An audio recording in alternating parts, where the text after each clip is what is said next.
Good morning, students. Welcome back to online class. Today we are going to discuss is a continuation of the fourth lesson. What had we discussed in the last video? First we discussed the introduction of the electric charge and measuring of electric charge. And third we discussed what is electric force, what is electric field, and what is electric potential. What is electric potential? It is a measure of the work done on unit positive charge to bring it to that point against all electrical forces. Okay. Now let us move on to electric current. Already we know electric current. When the charged object is provided with a conducting path, electron starts to flow through the path from higher potential to lower potential region. The electrons start to flow from which region to which region? Higher potential region to lower potential region. So the electrons move, we say that an electric current is produced. Simply we have to say the electrons moves from one region to the another region, that is higher potential to the lower potential region. With respect to the particular time, it produces the current. Simply we have to say the electric current is formed by moving electrons. So now let us move on to what is the direction of flow of current. So before the discovery of the electrons, scientists believed that the electric current is consisted of moving positive charges only. So it's nothing but what? It's moving protons. The protons are moving from one place into the another one place. It produces the current. Although we know this is wrong, isn't it? The idea is still widely held. The discovery of flow of electrons did not affect the basic understanding of the electric current. So the current is nothing but the charges are flowing. That is, the electric charges are flowing, isn't it? The electric charges we have to take as the electrons only. But the positive charges also flowing from one point into the another one point. Point is nothing but higher potential to lower potential region or lower potential region to higher potential region. It could able to produce us the current. So the movement of the positive charge is called as conventional current. What current? Conventional current. Here the charges moves from positive, that is positive terminal to the negative terminal. We have to take as a higher potential region to a lower potential region. It gives us one more current. This is called as conventional current. It's called as what? Conventional current based on positive charges. Based on what? Positive charges. So the movement of the positive charge is called as conventional current. The flow of electrons is termed as electron current. Simply we have to say as electric current. So the electrical circuits, the positive terminal is represented by a long line. Already you studied in the electrical circuit. The symbol of the electrical circuit is needed. We use the cell and also the battery also. This is the symbol for the cell.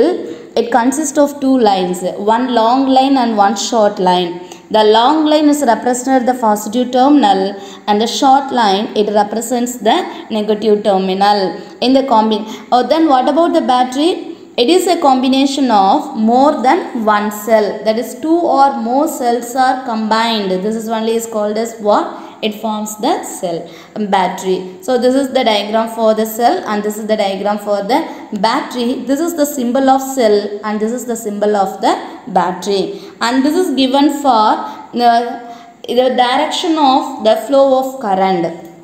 And this is taken as a battery, the positive terminal, and this is taken as a negative terminal. So the current is always moves from a negative terminal to positive terminal. The current is always flows from which direction? Negative terminal to the positive terminal. This is only is called as the electric current. This is only is called as what? electric current. It is a continuous path. It is connected with one bulb also. This is taken as a electric circuit diagram. Are you understand, children? So what we discussed here, what is electric current? Electric current is formed by moving electrons. Okay, now let us move on to measurement of electric current. So we can measure the value of current and it is expressed numerically. The current is the rate at which charges flow past a point on the circuit, or simply we have to say a charge by time. So the charge flows through a particular time, it gives us a current. So we could able to write the current formula, that is current, it is denoted by the symbol is capital I. I is equal to charge by time taken. Charge by time taken. So what is the formula? I is equal to Q by T. So what is the unit of current? Already you studied, no? The unit of, the SI unit of current is ampere. It is denoted by the symbol is capital A. Also symbol of ampere, capital A. So current of 1 ampere means that there is 1 coulomb of charge passing through a cross section of wire every 1 second. 1 second, 1 coulomb of the charge flows through the wire. This is only gives us a 1 ampere. So we could able to write the 1 ampere value also. So 1 ampere is equal to 1 coulomb by 1 second. We could able to represent the symbol format also. So 1 ampere is equal to 1 coulomb by 1 second, or 1 coulomb second power minus 1. So which instrument is used to measure the electric current? Ammeter, it's an instrument, is used to measure the strength of an electric current. So what instrument is used here? Ammeter. So ammeter is an instrument used to measure the strength of the electric current in an electric circuit. It's an important point related to ammeter. The ammeter is connected in series in a circuit where the current is to be found. The current flows through the positive red terminal of the ammeter and leaves from the negative black terminal also. It's an important concept for the ammeter combination in the electrical circuit. So which instrument is used? Ammeter is used to measure the electric current. Okay. Okay, now let us move on to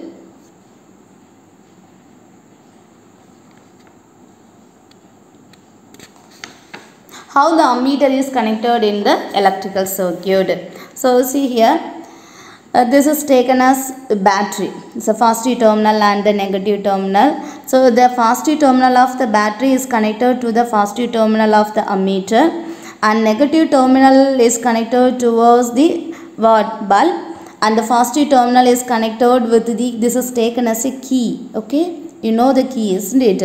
It's like as a on off switch, and the key is the next terminal is connected to the negative terminal. This is taken as a continuous path of an electric current. This is the actual setup, and this is taken as a circuit diagram. So ammeter, it is represented by the symbol is A. A means ammeter. So positive terminal and the negative terminal. So the battery's positive terminal is connected towards the positive terminal, and the negative terminal is connected towards the bulb only. So the current flows through the positive terminal of the ammeter and leaves from the negative terminal. In the laboratories we could able to see the ammeter also. It's an instrument we could able to see, and this one, it consists of the positive and the negative terminals. It represents the colors. The positive terminal is represents the red color. This place they have to represent the red terminal, and this is taken as a black terminal. Using this only we have to identify which one is the positive and second one is the negative terminal. Are you understand, children? So which device is used to measure the electric current? Ammeter is used to measure the electric current. Are you understand, children? Okay. And next we have to move on to electromotive force, or simply we have to represent EMF, that is electromotive force. It is represented by the symbol E. Okay, it is represented by the symbol is what? E, electromotive force. Okay, imagine, see the diagram also. Imagine the two ends of water pipe filled with water are connected. So let us consider, say, two ends of the water pipe. It's filled with water, and afterwards both the pipes are connected. Although filled with water, the water will not move, isn't it? Because both the ends are closed and fully the water is filled. So the water will not move or circle around the tube on its own. Suppose you insert a pump in between and the pump pushes the water. So let us consider this is the one pipe, and this is taken as this is a one pipe, and this is taken as a second pipe. Both the pipes are first connected. There is no movement in the water. Now in between the two pipes we have to connected what? One pump will be connected. So the pump, it pushes the water. So what happens inside the water?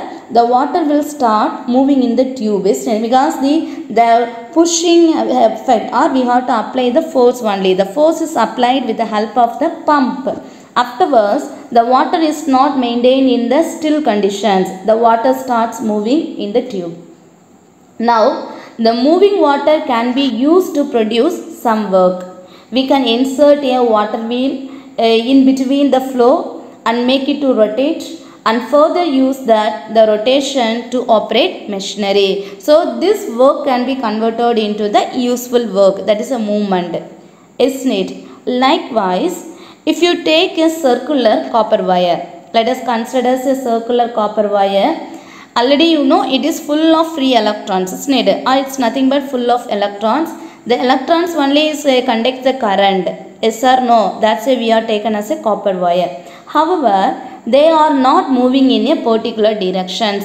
So the circular wire, the circular copper wire, it fully consists of the negative charge. I mean the electrons. Here the electrons are not moving in a particular directions. You need some force to push the electrons to move in a directions. So here see the diagrams also. This is taken as a battery. Battery is nothing but what is connected with a wire, that is the electrical circuit, isn't it? In this place, in the circular coil is connected with one battery. Afterwards only the electrons will flow from one region into the another one region. So devices like electric cells and other electrical energy sources act like pump. What is the use of this pump? It is pushing the charges to flow through a wire or a conductor. The pumping action of the electrical energy source is made possible by electromotive force. So the electromotive force is represented by the symbol is E. The EMF of an electrical energy source is work done by the source in driving a unit charge around the complete circuit. So the electromotive force is like as a pump. So what is the use of, or what is the action of the pump? It is used to push, or what the external force is applied with the help of the cells or in the batteries. Afterwards only the electrons are comes for the movement. Afterwards only it could able to produces the current. So the electromotive force is nothing but its external force is applied by with the help of the some of the devices. So some work has to be done. Afterwards only the unit charges are around the complete circuit. So what is EMF? EMF is taken as a electromotive force. So what is the symbol of electromotive force? It is denoted by the symbol is E. So what is the electromotive force formula? The electromotive force formula E is equal to when the Q amount of the charges are moving, when we have to apply the external force. We have to apply the external force. Based on this force, some work has to be done. So it is represented by the symbol is W. So what is the electromotive force formula? E is equal to W by Q. W is the work done. And what is the SI unit of electromotive force? The electromotive force unit is, what is the unit of work? The SI unit is joule. And what is the unit of charge? Coulomb. So the unit of electromotive force is joule per coulomb. Are you understand, children? What is electromotive force? So the electromotive force of an electrical energy source is 1 volt if 1 joule of work is done by the source to drive 1 coulomb of charge completely around the circuit. This is only is taken as a what? 1 joule per coulomb. Are you understand, children? So what we discussed here, what is electromotive force? Okay. So now let us move on to the potential difference. In the previous video we saw potential, isn't it? Electric potential. Now we are going to discuss potential difference. One does not just let the circuit connected one terminal of the cell to another. Often we connect, let us consider a bulb or fan or any other electrical device in an electric circuit and use the electric current to drive them. This is how a certain amount of electrical energy provided by the cell or any other source of electrical energy is converted into the other form of energy like light, heat, mechanical and so on. So for each coulomb of charge passing through the light or any other electrical appliances, the amount of the electrical energy is converted to other form of energy. It depends on the potential difference across the electrical device or any electrical component in the circuit. So the potential difference between the components are across the electrical device only. The potential difference, it is denoted by the symbol is V. V is equal to, we could able to write the formula W by Q. Already we saw this formula is needed. In the electromotive force also we obtained the same formula only, that is E is equal to W by Q.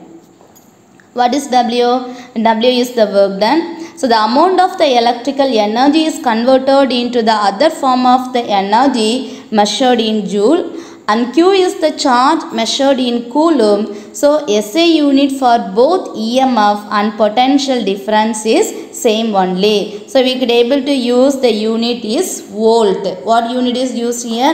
EMF, and to the potential difference we could able to use the same unit. The unit is taken as a volt only. What is the unit? Volt we have to use. So simply we have to say 1 volt is equal to joule per coulomb. 1 volt is equal to what? Joule per coulomb. Okay. So which device is used to measure the potential difference or in the potential? So voltmeter is an instrument is used to measure the potential difference. So see this, the diagram also, the voltmeter is connected. So to measure the potential difference across a component in a circuit, voltmeter must be connected in the parallel combinations. What combination? Parallel combinations only. So you need to connect the voltmeters across, or based on this diagrams only we have to connect it. See this diagram also, this is taken as a battery, this is bulb, this is key, and this is connected with 1 voltmeter. So we could able to measure the potential difference. Note, the positive terminal of the voltmeter is connected to the positive side of the circuit, and negative terminal is connected to the negative side of the circuit across the component, that is light bulb in the above illustrations. So the negative terminal is connected to the negative terminal, the positive terminal is connected to the positive terminal, in between the what? The bulb is connected. So it is used to measure the what is the potential difference across the electrical appliances or in the electrical component. So the potential and the EMF both are having the same unit only. What is the SI unit of potential difference? Is volt. Are you understand, children?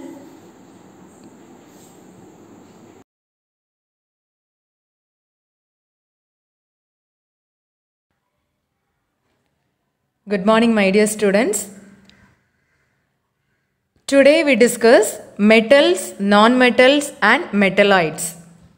Children, in our daily life, we use so many metals like coins, metallic cans, metal sheets, lids, pins, wires, kitchen vessels, ornaments, iron nails, etc. Okay children, first we discuss the properties of metals.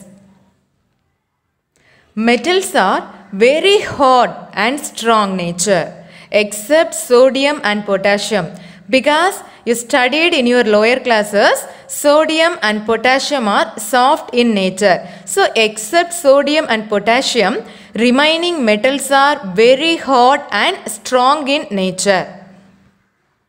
And metals are malleable in nature. What is mean by malleable? That means when we hammer the metal, we can change into sheets without breaking. That property is called as malleability. So metals are malleable in nature, that is they can be hammered into sheets without breaking. And we can be drawn the metals into wire. That property is called ductility. So metals are called ductile in nature. And metals have luster. This means they are shiny. For example, gold, copper, silver, iron, etc. And metals are sonorous in nature. Metals make a ringing sound when they are hit or struck. This is called sonorous. Metals can conduct heat and electricity. So metals are a good conductor of heat and electricity. Except mercury, most of the metals are solids at room temperature, because mercury is a liquid metal. At room temperature, mercury exists in the liquid state. Metals occupy a larger area in the periodic table and are categorized as alkali metals. The first group elements are called alkali metals except hydrogen, lithium to francium. And second group elements, that is called alkaline earth metals, beryllium to radium. And group 3 to 12, that elements are called transition metals. And p block metals, for example aluminium, gallium, indium, titanium, tin, lead and bismuth. These are called p block metals. What is mean by p block metals? Group 13 to 18, that elements are called p block elements. And in this p block elements, aluminium, gallium, indium, titanium, tin, lead and bismuth are called p block metals. Okay students, next we move on non-metals. All non-metals are arranged in p block only. P block non-metals: carbon, nitrogen, oxygen, phosphorus, sulfur, selenium, halogen. For example, fluorine, chlorine, bromine and iodine. These are the examples of a p block non-metals. And students, what is mean by non-metal? A non-metal is an element that does not have the characters like hardness, shiny, malleable and ductile. In other words, a non-metal is an element that does not have the properties of metal. So, a non-metal does not have the properties of metal. Next we move on the physical properties of non-metals. And children, except diamond, remaining all non-metals are soft in nature, because we know all the metals are hard in nature except sodium and potassium. But in non-metals, except diamond, remaining all non-metals are soft in nature, because we know diamond is so hard in nature. So except diamond, remaining all non-metals are soft in nature. And non-metals are brittle in nature, that means non-metals breaks easily. And non-metals are dull in nature, that means not shining in nature. And except graphite, remaining all non-metals does not conduct electricity. So non-metals are insulators. All non-metals are arranged in p block only. Next we move on metallites. Okay students, what are metallites? Elements which have the properties of both metals and non-metals are called as metallites. For example, boron, silicon, germanium, arsenic, antimony, tellurium, polonium. These are the examples of metallites. Okay students, so I hope you understood metals, non-metals and metallites. Already you have learnt in your lower classes. Okay students, so next class we will discuss about alloys. Thank you.